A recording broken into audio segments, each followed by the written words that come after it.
श्री सीतारामचंद्राभ्यां नमः। श्रीमद्वाल्मीकीय रामायणं बालकांडं सप्तविंशः सर्गः।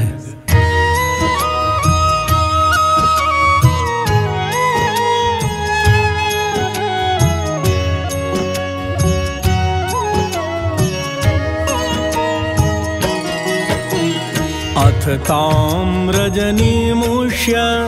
विश्वामित्रो महायशाः प्रहस्य राघवं वाक्यम् उवाच मधुरस्वरं परितुष्टोऽस्मि भद्रं ते राजपुत्र महायशः प्रीत्या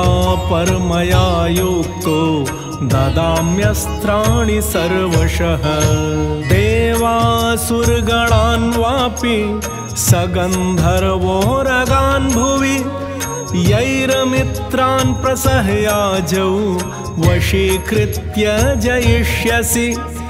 तानि दिव्यानि भद्रं ते ददाम्यस्त्राणि सर्वशः दण्डचक्रं महद्दिव्यं तव दास्यामि राघव धर्मचक्रं ततो वीर कालचक्रं तथैव च विष्णुचक्रं तथात्योग्रम् ऐन्द्रं चक्रं तथैव च वज्रमस्त्रं नरश्रेष्ठ शैवं शूलवरं तथा अस्त्रं ब्रह्मशिरश्चैव ऐशिकम् अपि राघव ददामि ते महाबाहो ब्राह्मम् अस्त्रम् अनुत्तमम् गदे द्वे चैव काकुत्स्थ मोदकी शिखरी शुभे प्रदीप्ते नरशार्दूल प्रयच्छामि नृपात्मज धर्मपाशमहं राम कालपाशं तथैव च वारुणं पाशमस्त्रं च ददाम्यहम् अनुत्तमम् अशनी द्वे प्रयच्छामि शुष्कार्द्रे रघुनन्दन ददामि चास्त्रं पैनाकम् अस्त्रं नारायणं तथा आग्नेयमस्त्रं दयितं शिखरं नाम नामतः वायव्यं प्रथमं नाम ददामि तव चानघ अस्त्रं हयशिरो नाम क्रौञ्चमस्त्रं तथैव च शक्तिद्वयं च काकुत्स्थ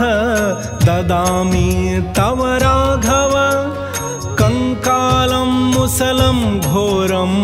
कापालमथ किङ्किणीं वधार्थं रक्षसां यानि ददाम्येतानि सर्वशः वैद्याधरं महास्त्रं च नन्दनं नाम नामतः असिरत्नं महाबाहो ददामि नृवरात्मज गान्धर्वम् अस्त्रं दयितं मोहनं नाम नामतः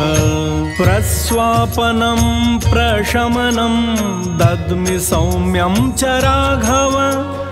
वर्षणं शोषणं चैव सन्तापन विलापने मादनं चैव दुर्धर्षं कन्दर्पदयितं तथा गान्धर्वम् अस्त्रं दयितं मानवं नाम नामतः पैशाचमस्त्रं दयितं मोहनं नाम नामतः प्रतीच्छ नरशार्दूल राजपुत्र महायशः तामसं नरशार्दूल सौमनं च महाबलम् संवर्तं चैव दुर्धर्षं मौसलं च नृपात्मज सत्यमस्त्रं महाबाहो तथा मायामयं परं सौरं तेजप्रभं नाम परतेजोपकर्षणं सोमास्त्रं शिशिरं नाम त्वाष्ट्रमस्त्रं सुदारुणं दारुणं च भगस्यापि शीतेषु मथमानवम् एतान् राम महाबाहो कामरूपान् महाबलान् गृहाण परमोदारान् क्षिप्रमेव नृपात्मज स्थितस्तु प्राङ्मुखो भूत्वा शुचिः मुनिवरस्तदा ददौ रामाय सुप्रीतो मन्त्रग्रामम् अनुत्तमम् सर्वसङ्ग्रहणं येषां दैवतैरपि दुर्लभम् तान्यस्त्राणि तदा विप्रो राघवाय न्यवेदयत् जपतस्तु मुनेस्तस्य विश्वामित्रस्य धीमतः उपतस्थुर्महार्हाणि सर्वाण्यस्त्राणि राघवम् ऊचुश्च मुदिता रामं सर्वे प्राञ्जलयस्तदा इमे च परमोदार किङ्करास्तव राघव यद्यदिच्छसि भद्रं ते